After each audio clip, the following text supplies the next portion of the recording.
Essa era a jaula onde ficavam os felinos, as onças resgatadas no Pantanal. O Antã, que veio a óbito, e também a Miranda, que já foi devolvida ao seu habitat natural, o Pantanal.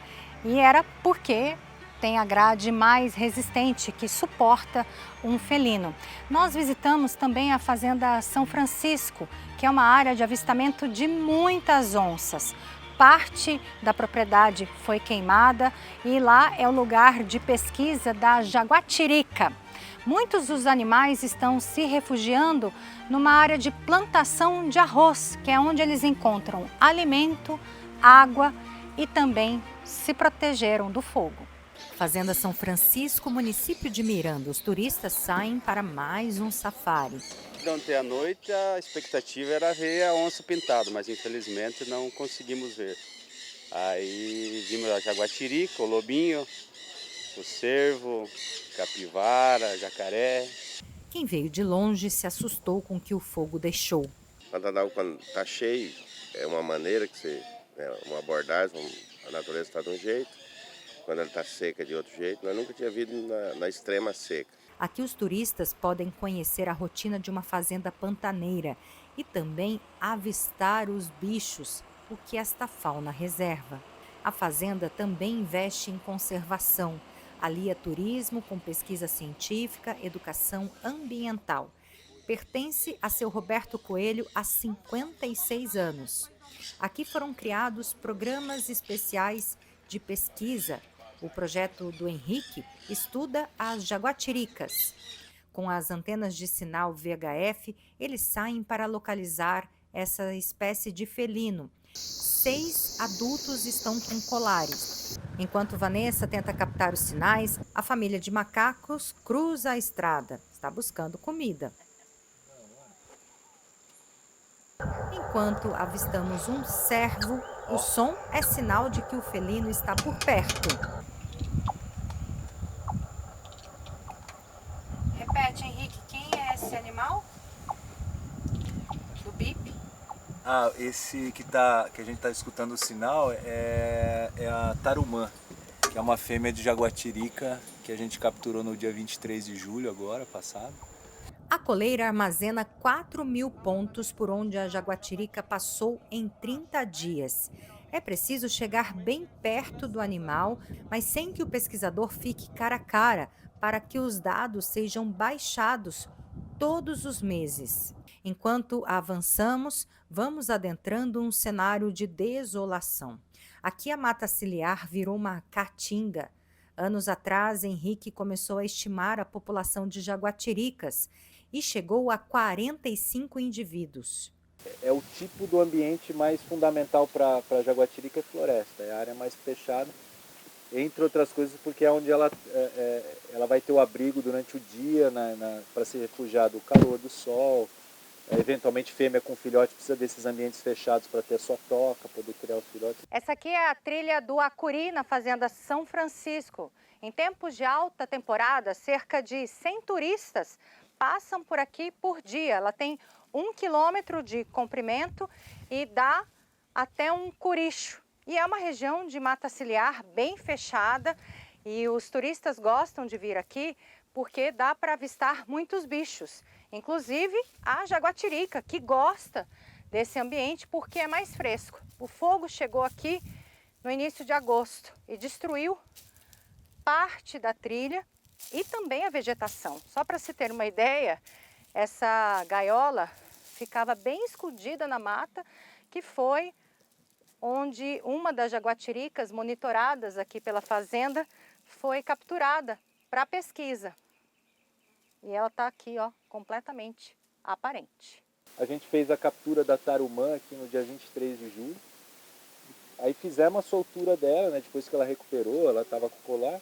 A gente abriu e ela, assim, em 3 saltos, ela desapareceu aqui no que era uma vegetação florestal. Ela, assim, realmente em 3 saltos a gente não via mais ela. Agora, depois da passagem do fogo, o ambiente está desse jeito. Então, assim, é muito desolador ver tudo isso, porque você começa a ter uma noção do impacto que o fogo causa. A fazenda tem 9.000 hectares, cerca de 4.000 são de áreas naturais de Pantanal, 70% queimaram. Essas são imagens da Tarumã, a jaguatirica, no momento da captura e depois na sedação para a instalação dos colares. Tudo isso foi antes do fogo. A gente já, né, localizou ela, já tem dados dela de depois dados ainda da passagem do fogo. E agora a gente quer ver justamente isso, tentar encontrar ela, baixar os dados para ver durante a passagem do fogo onde ela foi, como ela conseguiu escapar desse desastre. Né? Já se sabe que pela resposta sonora ela voltou para a mesma mata. No mesmo dia, o Zidane, outra jaguatirica macho, também foi encontrado. Ele foi o primeiro a receber colar. A gente capturou esse macho agora cedo.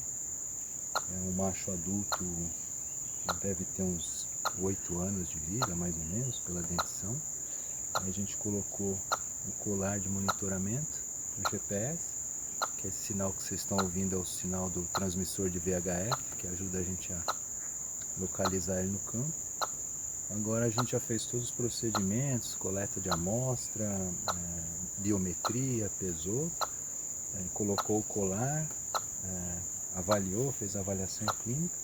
Agora ele está na recuperação da anestesia, a gente vai colocar ele de volta na armadilha que a gente preparou, tipo uma caminha com palha, assim, para deixar mais tranquilo. Aí ele vai se recuperando provavelmente mais uma ou 2 horas. Aí a gente vem fazer a soltura mais tarde, mas é isso aí. Esse é o primeiro macho que a gente conseguiu capturar aqui no projeto para colocar colar.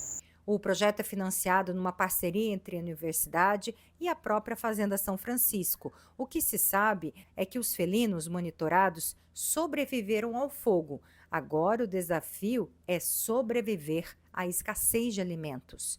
O macaquinho busca ovos no ninho, no topo da árvore. É um silêncio em meio a um cemitério de árvores. Eu estou bem no meio de um curicho. Na época da cheia, serve como berçário para os peixes e na seca como ponto de hidratação para os animais. Este ano, esse aqui, na região de Miranda, não encheu e por conta das queimadas ficou assim. Ali em volta, um acurizal, que é muito comum essa vegetação em volta dos curichos. E este é o cenário de total destruição. Nesse pedaço pequeno que a gente está olhando a quantidade de recurso alimentar que, por exemplo, se perdeu e que o bicho não vai ter. Isso dá a dimensão para a gente do efeito que pode ter na paisagem toda. Né? Compare esta imagem com estas fotos.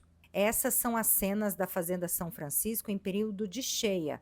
Onças desfilam livremente pelas trilhas. Estas descansaram na sombra da trilha, que foi fechada até elas resolverem liberar. Um pouco mais à frente, um novo foco de incêndio se aproxima. Funcionários da fazenda chegam com tanques de água. Essa é uma área no Pantanal da região Miranda. O fogo ressurgiu bem ali no fundo. Os funcionários da Fazenda São Francisco estão tentando controlar as chamas. E início de agosto, o fogo estava aqui nessa área que a vegetação já está rebrotando. Nós não tivemos autorização para chegar ali perto porque o vento está muito forte e muda de direção rapidamente. A gente não tem experiência com incêndios, então seria muito arriscado para a nossa equipe ir até lá, até porque os funcionários também estão em risco. Mas essa é a realidade do Pantanal durante todo o período de seca. O fogo apaga numa região, mas um tempo depois, se teve uma vegetação que ainda não foi atingida por conta da secura, ele ressurge. E olha só a fumaça. Horas depois, o Corpo de Bombeiros chega e temos autorização de acompanhar o trabalho com segurança. Junto com os funcionários da fazenda, os bombeiros tentam evitar que esta outra passarela seja atingida. Que a gente observou que tem animais silvestres aqui nesse meio, né? Fizemos uma incursão aqui a pé e encontramos alguns animais silvestres, cervos, né?